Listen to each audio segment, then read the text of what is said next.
এইটা হলো মাছ ধরা খলসা বলে, আমাদের গ্রামীণ ভাষায় খলসা, অন্য জায়গায় অন্য নামে পরিচিত হতে পারে। রাখো রাখো রাখো রাখো, আঙ্কেল বকা দিবে।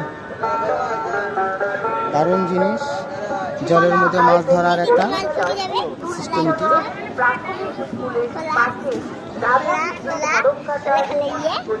এদিক দিয়ে মাছ বের করে। কেন এদিক দিয়ে মাছ বের করে? হ্যাঁ, যখন মাছ ঢুকে যাবে তখন এদিক দিয়ে বের করতে হয়। এদিক দিয়ে বের করতে হয়? হ্যাঁ হ্যাঁ এরকম করে হাত ঢুকে? Yes yes. ও এরকম? হ্যাঁ, আর এটাতে হাঁসের বাচ্চা, মুরগির বাচ্চা রাখার জিনিস এইটা। ইয়েস।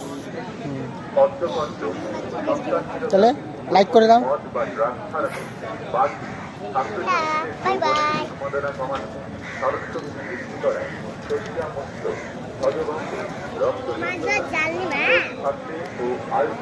চলো হয়েছে।